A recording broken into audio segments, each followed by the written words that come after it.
I'm Joe Halco, your host, and welcome to another episode of NCSS Here for You. Since 1958, Northwestern Counseling and Support Services has been providing access to high-quality services which promote healthy living and emotional well-being to the residents of Franklin and Grand Isle counties. Over the years, as the needs of the community have changed, so too have the programs and services that we make available to assist children, adolescents, adults, families, and seniors. We take our role in the community seriously and strive to provide a continuum of the highest quality services to meet the needs of individuals who at any point seek assistance. Tony Bocash has struggled with post-traumatic stress disorder, also known as PTSD, and from depression and anxiety. Today, we'll discuss his journey with trauma and creativity as an entertainer and writer. Now to discuss his story in greater detail, I'm pleased to introduce this month's guest, Tony Bocash, entertainer and writer. Tony, welcome to the program this month. So great to have you here. Much. Okay, so let's get started with, what is the biggest misconception of stigma about mental health and disabilities that you'd like to dispel? Just that mental health and mental disease and disabilities come in just one form or one package A, when it can really be B, C, and so on. It doesn't have any one certain look. People look like they can do activities and really can't, or do recreational things, and vice versa. It really varies. I've had an agency say, well, you don't look disabled in any way. So you never know what's going on within someone. It's not always a trait that's external. These people are have various things wrong with them, but they say they abuse the system in some way. They're like disability and things like that when they really don't have it. But I believe most really do not. They say that, I'm too young to have any kind of disability. And I look at them and I say, too young? There's teens that have shot up schools all across the nation, like Columbine and things like that. I've seen babies and teens and 20-year-old and up in wheelchairs, permanently in wheelchairs. So it can really land on anyone, anytime, and doesn't have a really so-called look to it. And so we need to really break that box, and get rid of the box altogether and start thinking outside of the box, because it really affects a lot of people, and really all of us in some form. We all know somebody with that. An example is my Aunt Paula Bocash. She's mentally handicapped. She has been since she was 16 years old. She was waiting. My grandparents lived close to the high school that they went to, and she was supposed to wait at the bus stop. She didn't listen. It was a foggy day. She was on the wrong side of the road with traffic versus facing traffic. And she was on a dip below a hill, and the car hit her, and she had permanent brain damage. The part of the brain that was removed, the prefrontal cortex or the frontal lobe, whatever you call it, affects memory. So her whole world is in 5-minute increments. You could take her on vacation, you could tell her something, unless it's names or something familiar, her whole world, she forgets it. She forget that it ever happened. And yet she's maintained a job labeling maple products at a maple factory. She loves horses, so there's a social worker that takes her out for her balance as well, takes her out to ride horses. And my grandparents had 5 kids together. My grandfather was 30 years old, and he was doing this job on some machinery, and he was on a slope of a bank, and the machinery tipped over on him, pinning him underneath, and he was paralyzed from the waist down, permanently in a wheelchair. He and my grandmother are optimistic. They're positive people, loving people, and they did not let that slow them down. So together they came up with a plan to do pyrography, which is an art of wood burning. So for 30 years in a wheelchair through winter and every single season, he sat at the top of Mount Mansfield across from Bingham Falls and sold wood burnt pictures all through the winter and everything. Just very strong and loving and comical and fun. And so he didn't let these things, keep Yeah. him down. So. Yeah, from being, a part of society that I'm sure he's very, very proud of what he Yes. does, and Yeah. rightfully so. Yes, they did great work. They did it for 30 years. So. Can you tell us about your journey with mental health and how it's impacted your life? Yeah, like the disabilities of my aunt Paula and my grandfather Ralph Bocash. I've experienced this my whole life. I mean, I was born into my grandfather and my aunt being like this. I didn't know anything other than this, and it didn't. Sure. My first deviation from this was about 5 years old at a nursing home. That was my first experience outside of my household because you're 5 years old, and I didn't have a father. He left before I was born. Didn't have brothers and sisters, and my grandmother Betty Bocash, she would watch me most of the time. But my mama Janet Bocash, she's God bless her. She had 2 jobs to feed me, to clothe me, and to give me the things that I needed. And one of those jobs was being a nurse at a nursing home. And so my mama made me stay in the break room. I called it the dungeon at 5 years old because it seemed like a dungeon to me. As a little black and white TV, and here's some snacks. And me being a very hard-headed child did not listen. So I would sneak upstairs and I would start socializing with the residents. And they loved me, and they didn't see family, some of them, or they didn't see family enough. And so quickly I realized that this is something, mental health and disabilities is something that is bigger than my family, but it affects all of us in many ways. And so they loved my company, and so I realized that very early on, talking to the residents. And in my journey with mental health and disabilities, I used to be in sports. I used to be an extra in a movie. I was an all-star forward in basketball. I was an all-star pitcher in baseball. Things like that went to the wayside. I used to dance and perform on a very big level, 600, 1,500 people shows. I am currently working on one of 4 albums. It's a hip-hop and an R&B album. I'm currently working on one of 4 books of literature, a poetry book. Because I'm really good at writing. Many of these things contain and describe my journey of my traumas in many ways. And I'd like to talk about famous people for a second, as, even though I was put on a pedestal, I had a following. I mean, God gave me this talent.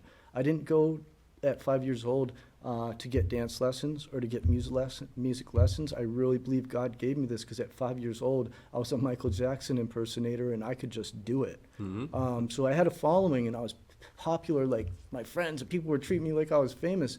But secretively, I was really very lonely, no brothers and sisters, and had a Fisher-Price record player that I would put music on. And, I pray to God, so I had God and my idols to look to. And I know that kind of contradicts. But idols, I really feel a need to defend them because we put famous people on a pedestal almost to the point where we treat them as being perfect to an extent where it's almost like we treat them inhuman until we break that human. And the industry, I've had a couple friends that actually have made it famous, and I've talked to various famous people, and the industry, it's there as a goal and as a thing to attain, but it can also break people. Yeah. And we've seen this. It's cutthroat. It's not easy to attain. And these artists are there because they've had traumas in their life. And I'm not saying some don't commit crimes and they get on drugs and deserve,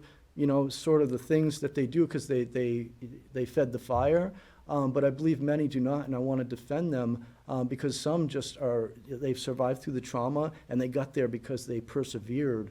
And some of them, though, the industry broke them, and they have a lot of mental health and mental disease, so it's really not their fault. A few of them that I'd like to mention, I didn't want to forget anybody, is Anthony Bourdain, Bruce Willis, Chris Farley, Robin Williams, Michael Jackson, and Prince, to name a few. And so those idols also inspire me to speak out on mental health because it happens there too. Yeah, absolutely. I mean, the industry, You're right. They grow their individuals to elite status, and then they get, seems like in many instances, torn down on the backside. Absolutely. It's unfortunate. So tell us about something traumatic that has happened to you in the past or recently, and how did you overcome that adversity? Well, other than the mental health and the physical things that I'm going through and have been through, I've been homeless before, starving before. I've slept under bridges. Not proud of it, but it was circumstance. I've slept under bridges. I've slept in homeless shelters. I've slept in the woods. I've slept literally on the street before in the past. And I don't want to paint the picture that I didn't have a good upbringing. I had a very strong, loving family that cared. We were very poor, though. I've had a good past with friends and followers, like I said, but also very traumatic past. I've had legal charges and matters that I did not deserve to have that haunt me and follow me from the past, from my younger years. But real friends and family did not judge me. They knew it was a bump in the road. They knew I'd get back up. And I'm not perfect. I'm human like everyone else. Wrong place, wrong time, wrong group of people I was around, and it happens. But where I'm at now is a very toxic area. Venusburg Falls, I'm in a complex where I've been judged for many reasons. I don't fit into their cut of material, and the people I live around, they're very toxic. I've been attacked there multiple times. I choose to live a positive and optimistic lifestyle, and these people are on drugs. They're corrupt. They're very negative, and they want to kind of bring down what's above them. Not that I'm above anyone, but they like to attack what's foreign to them. And that's what I'm going through right now. And I've been going through all this while suffering from multiple deaths and traumas. I lost my grandfather. He had a blockage in his intestine. Now my grandfather Ralph Bocash and my uncle Randy Bocash were like my brothers and like my father figures and everything. He had a blockage in his intestine, and they couldn't do surgery. And the doctor told me, and I dropped to my knees and started shaking the bed. I just like a wrestler or something, just went nuts, lost it. This happened about 12 years ago. That same year, I lost my Uncle Randy at 42 years old. He died right in front of me. He was 42 years old and had brain, lung, and liver cancer. Now, in saying that, it's a sad story, but no death ranks above another death. But with them, I have to say that at least I had closure. I got to say goodbye, and hindsight's are 20/20. Looking back, that was very important to me. Sure. This last November on Thanksgiving Day, I was told that my girlfriend of 5 months died. She was sorry to hear that. 39 years old. Me too. I'm still suffering from it very much so. I was told over Thanksgiving meal. They heard a rumor on Facebook, and it ended up being true. And we were on not a break, but we were having a little tiff, nothing at all serious, just working out things. And I sent her loving texts.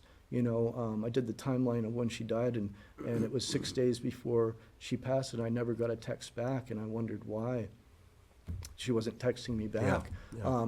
And someone said, now she met me, she knew I was against hard drugs, lost a lot of people to hard drugs. So she said, no, I've been clean for 20 years, and not doing that. And that's what the obituary came out saying. I said, that doesn't seem right. Well, I had a close friend of the family say that actually that's wrong, came out wrong, and that she died from a brain aneurysm. So although the verdict's still out on that, nonetheless, I lost her, and she was the most loving, kind person that loved animals and everything, very peaceful. And then, honestly, 2 weeks before this interview, I lost a good friend, Ashley Hall. He died and was a hippie. We go all the way back to junior high, was a hippie. Just peaceful, loving, optimistic about life. You could have any conversation with him. And he died too. And I just found out a couple weeks before this interview, and I'm still awaiting funeral services.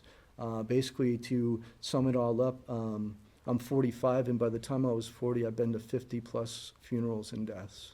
Most people, people haven't seen that in their whole life. In their life. 20 are from family, and 30 are from friends. 2 were murdered, 2 suicide, and all the rest drug overdoses. which is run rampant. And I'm very homeopathic. I've always been Baptist and religious, but I'm not perfect, and I never claimed to be. And I did veer off the path, and I went to alcoholism. I just didn't care. And I gave up, and I was weak. Felt sorry for myself, felt sad. And so I reached out to my aunt and uncle, Kay and Sammy Thompson, and they said, you can't give up, you cannot self-destruct. And I reached out to my pastor, Lorenzo Watson, from Mount Olive Baptist Church in Florida. They're in Florida. And he had a phone conversation with me saying, you can't give up, and put me back on that spiritual path that I got sidetracked from. And that gave me the strength that I needed. He prayed with me, and I quit heavy drinking. I have PTSD, depression, and anxiety, severe, like you said. I go to bed around 11 at night, and I wake up every single day between 1 and 4 a.m. Pacing.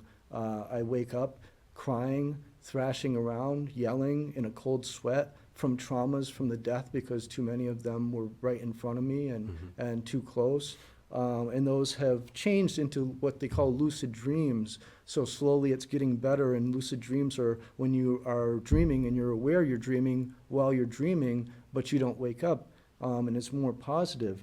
I have, when I was pacing in the morning, it's like the hamster on the wheel with the traumas, and I needed something to work on my neurotransmitters, and I see a sleep psychologist and stuff like that. And so I got a medical marijuana card, because I try to be homeopathic. They wanted me on Zoloft, Paxil, all kinds of things, which I try to be homeopathic with my body. Yeah.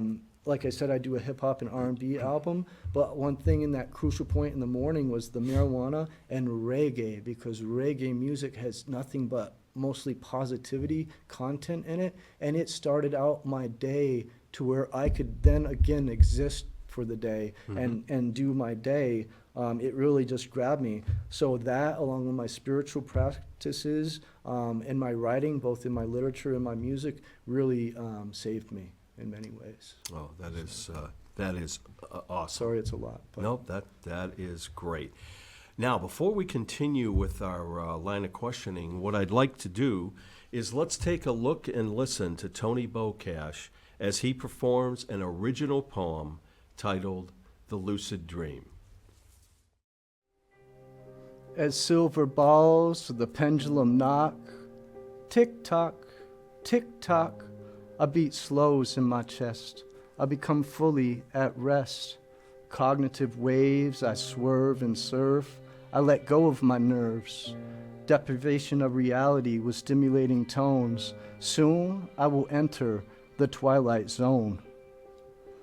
Guess what? I'm brilliantly nuts. At first was scary. When physical becomes secondary, I become a copy of my body. Feeling my way around, I often wander at night. Ralph, Randy, and Sarah, my partners in flight. The unearthed dead pleasantly pace me to the bed. We're free! No need to psychoanalyze that head, they said. Crossing that same rainbow bridge as they did, and the distance piercing the sky, a tall dark ridge, where characters speak of elaborate creeps that stay in the steeps. Whatever this is, it's far from bleak. Wondrous lands of shaped symbols, familiar faces and beasts, not to scare us, but to teach. Repetitive drums bang and thump. Nearby, I hear the chanting of a monk. Heart rocks line the shore of a red river, where lost souls begin to quiver. At least it seems. So I play peaceful marches in this technicolor dream, vividly manipulating space and time. Youth melts through generations, blowing elders' minds. But time stands still. So many unnecessary features, but I gather frills, gritting teeth yet giddy still. Eager anticipation builds to revelation that there's no hate this side of the gate. So I laugh and I laugh, amused at purple mossy grass, from which grows a sassafras, blossoms blue and black. I become like that of sweet sap, so butterflies I attract, landing on and tickling my nose. Her beauty is so superimposed. As we journey to distant lands with loved ones, I hold hands. Among kings and queens, I'm no longer alone. As we all take the throne, we're home. Traveling paths, some young, some old, always paved with spiritual gold. My true wealth is independence from self. I put my soul on the shelf. The brain remains anything but trained. With my loving three, we smile in synergy. Clean by paranormal means, break free. We grow wings and take flight, faster than the speed of light. Together we swan dive. For the first time, feel alive. In this dream, I become more and more aware that I'm there.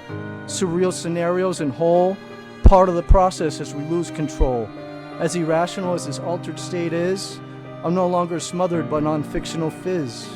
Swinging in clouds, we're pink jellyfish, grant every wish.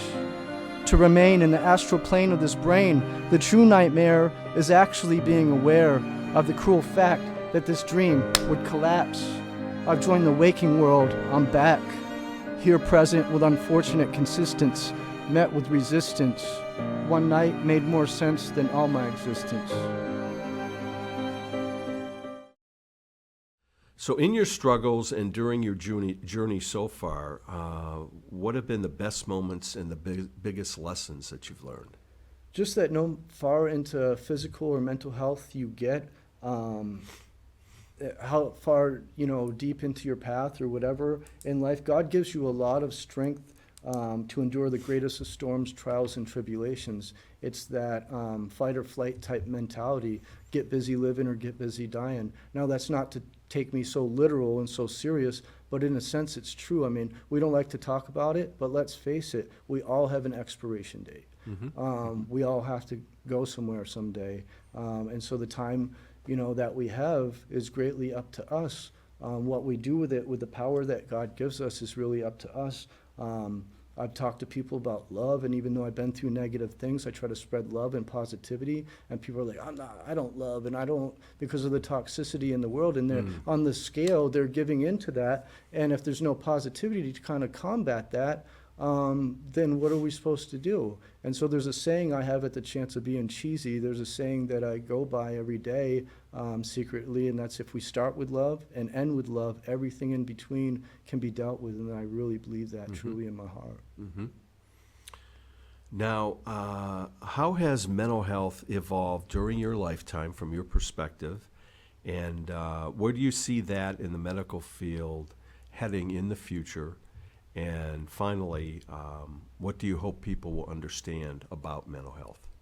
Well, mental health and disabilities too, but mental health has been around for eons of time. We all know that. In the U.S., roughly about 58 million people suffer from mental health. Now, it's a statistic, and I don't like statistics because by the end of this roughly 30-minute interview, it'll fluctuate and change. So that's just a guesstimate. I did pull that from real numbers.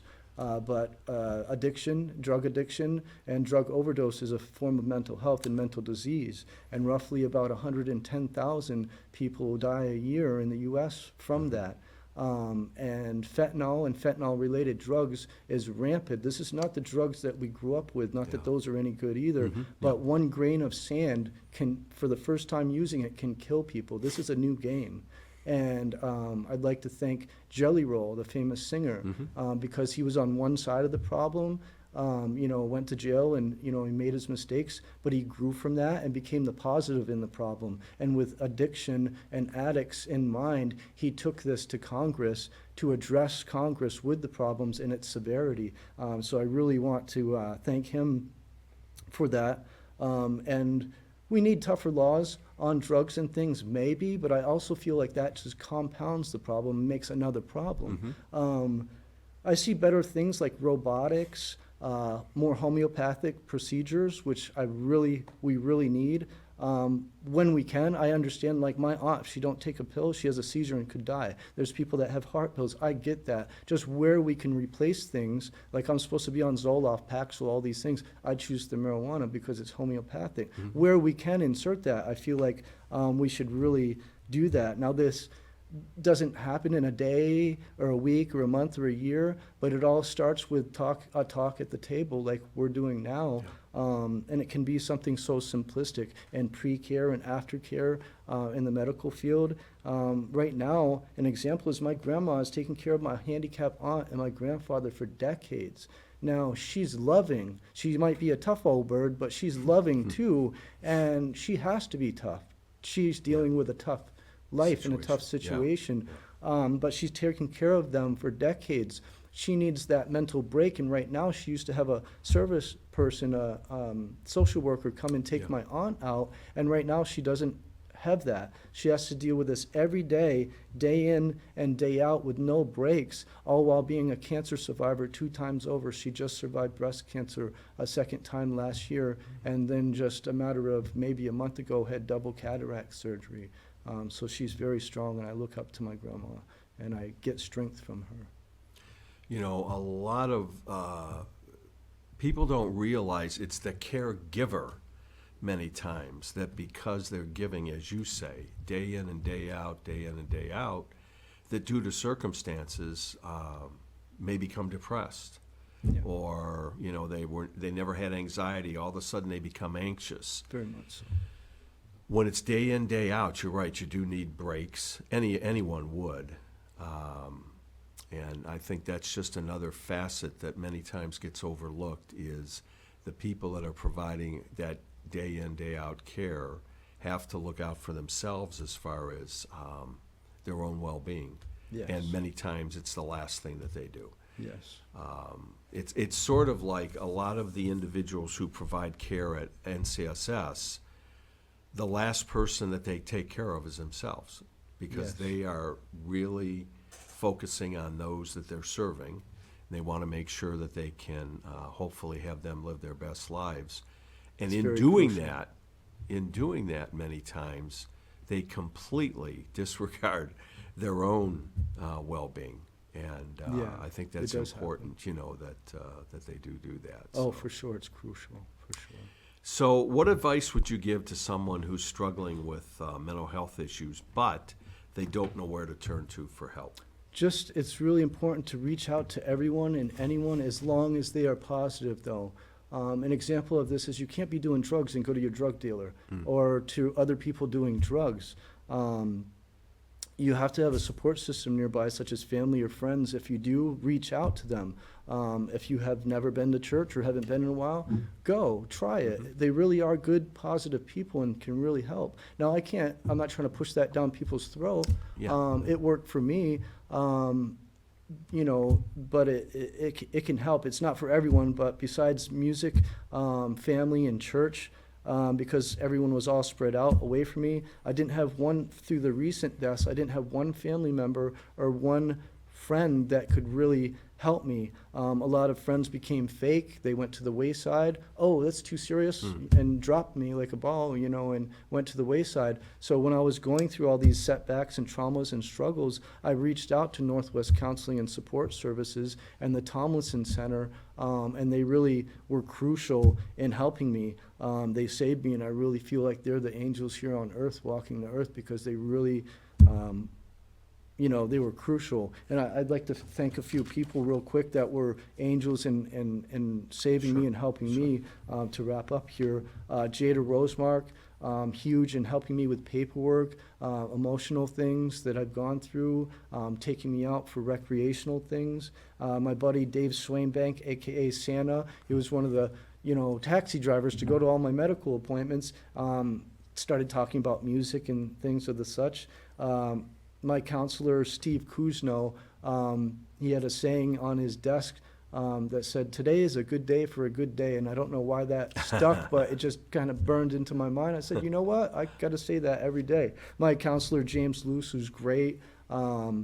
My other counselor, Ethan Gilson, through the Notch. They've all been crucial and great. My wonderful family, the Tomlinson Center, who was crucial in my life for saving me and helping me through attacks, mental catastrophes. Kevin King from Crisis, huge. And most of all, Northwest Counseling and Support Services. And last but not least, greatly appreciative for you, Joe, for this platform.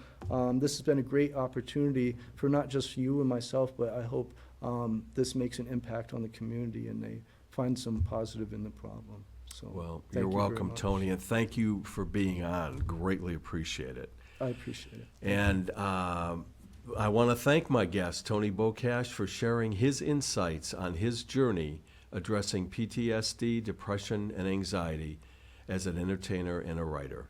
I also want to thank you, the viewer, for spending time with us again this month. You can learn more about NCSS and all of their programs and services by logging on to ncssinc.org. I'm Joe Helko, and I'll be back next month with another episode of NCSS here for you.